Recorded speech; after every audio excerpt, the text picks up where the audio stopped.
तो हम लोग स्टार्ट करने वाले अपना चैप्टर नंबर 8 के साथ, और जो कि है डिविडेंड्स।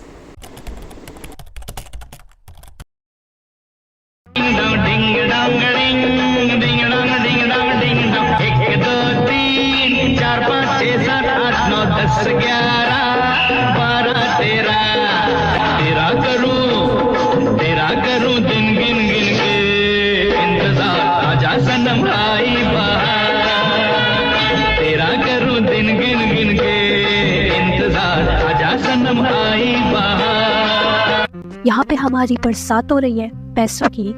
शेयर होल्डर्स माने हम सबको बेसब्री से इंतजार रहता है कि कब ये पैसा मिलेगा, तो इसलिए 1 to 3 123 सेक्शन को रिजेंबल करता है। और ये रही हमारी मुट्ठी भर पैसा।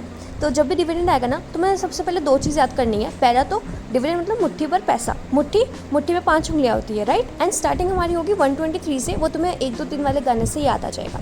जब भी तुम क्वेश्चन देखोगे हमेशा तुम ऐसे याद करोगे, क्योंकि हमारे पास सिर्फ 5 सेक्शंस होते हैं याद करने के लिए। तो मुट्ठी से हमारा सारा सेक्शन हो जाएगा। और ये मुट्ठी क्यों? क्योंकि जैसे डिविडेंड मिलता है ना, तो सब लोग ऐसे पैसे इकट्ठा करते हैं, राइट, कलेक्ट करते हैं। तो सब लोग ऐसे मुट्ठी भर के पैसे लेते हैं, इससे हमें मुट्ठी भर पैसा आ जाएगा याद। हाथ में हमारे 5 होते हैं ना, मतलब कि मुट्ठी भर पैसा।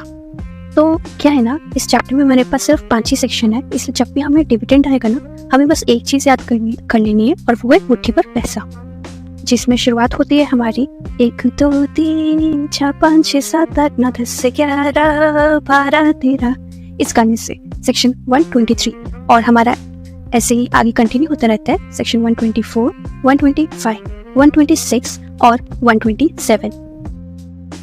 तो अब तक हमने जितना भी देखा उसमें बहुत खुशी का माहौल था, लेकिन अब कंपनी जो है वो इनकार कर देती है पैसे देने से, जो कि हर किसी का होता है, क्योंकि हर कोई हमें अब खुश तो देख ही नहीं सकता है। वैसी कंपनी भी हमें खुश नहीं देख सकती थी, और इसलिए कंपनी जो है वो इनकार कर देती है कि वो पैसे नहीं देगी, या फिर हम एक मजबूरन पैसे नहीं ले सकते। तो नेक्स्ट होता है हमारे पास unpaid dividend, that is section 124। हमें याद कैसे रखना है सीक्वेंस? सेक्शन 123 में आपको पैसा मिला था 1 2 3 में, और फिर कंपनी जो है उसने गुड़गोबर कर दिया, हमारी सारी खुशी में चकनाचूर कर दिया, जो कि हमारा सेक्शन 124 आएगा, अनपेड डिविडेंड। अब सोचो, पहले कंपनी ने बोला कि वो तुमको पैसा देगी, लेकिन फिर कंपनी ने मना कर दिया, वो पैसा नहीं देगी। तो ऐसी छोटी लिच्चड़ इंसान पे तुम क्या करोगे? तुम उस पर थूकोगे, है ना? तो ऐसे हमारे पास सेक्शन 127 निकलता है। एक्चुअली थंब हमारा था 123, देन हमारा नेक्स्ट क्या हुआ, कंपनी ने मना कर दिया 124। उसके बाद हमारे पास सिर्फ 3 उंगलियां बची है, दैट इज मिडिल, रिंग और वो सबसे छोटी वाली, है ना। अब इन तीनों में से सबसे छोटी वाली जो उंगली है ना, वो कंपनी की कैरेक्टर को दर्शाती है कि यार कितनी छोटी कंपनी की, कितनी छोटी सोच की कंपनी है, जो पैसा पहले बोलती है कि वो देगी, उसके बाद फिर वो मना कर देती है, वो मुकर जाती है अपने बात से। इसलिए हमारे पास सेक्शन 127 आता है, जो पेनल्टी के बारे में बात करता है। ये सब एक तरीका है यार तुम लोगों को याद रखवाने का, तो ये मत समझ नम कि मैं तुम लोगों को पढ़ा रही हूँ लॉ के कुछ भी चीजें, ठीक है। तो जब भी डिविडेंड में पेनल्टी की बात आएगी, तो तुम्हें कैसे याद आएगा कि पेनल्टी कौन से वाले सेक्शन नंबर पे? तो हम याद कर लेंगे कि पेनल्टी तब लगेगी जब कंपनी सबसे छोटे सोच वाली होगी, एकदम मक्कार होगी, और उस पर हम थूकते हैं, है ना। थूकते हैं इसलिए क्योंकि तुम्हें याद रहेगा इससे कि हम छोटी कंपनी पे थूकते हैं, उसको पेनल्टी लगती है, और फिर ऐसे करके तुम लोगों को याद आ जाएगा यार। अच्छा, अब एक बात बताओ, क्या तुम सिर्फ कंपनी के ऊपर थूक करके शांत बैठ जाओगे क्या? नहीं ना, वो पैसा तो तुमको चाहिए ही होगा, राइट।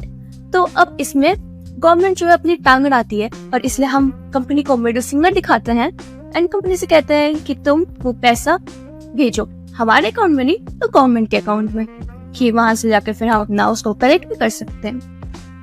अगर कंपनी ने फिर भी ठोकने के बाद भी हमें पैसा नहीं दिया, तो फर्स्ट कंपनी डिक्लेयर करेगी, देन कंपनी अनपे कर देगी, उसके बाद फिर हम कंपनी पे थूकेंगे, एंड थूकने के बाद हम वापस से अपने सीक्वेंस में आएंगे, जहाँ पे कंपनी को पैसे अपने ट्रांसफर करने होंगे, और फिर उसके बाद हमारे पास एक लास्ट बचता है, जहाँ पे हम लोग अपनी राइट्स के बारे में बात करेंगे आगे। तो ऐसे हमारे पास आता है section 125, investor education and protection fund. अब बचता है हमारे पास रिंग फिंगर। तो रिंग फिंगर से हमें राइट्स ऐसे याद आएगा, क्योंकि शादी में हम हमेशा अपने रिंग फिंगर का इस्तेमाल करते हैं, है ना। उसी में अंगूठी पहनाई जाती है। तो शादी के बाद तो सास बहू की कहानी आई थी फेमस, हर कोई अपनी मांग करता है, उसको अपनी राइट्स चाहिए होता है।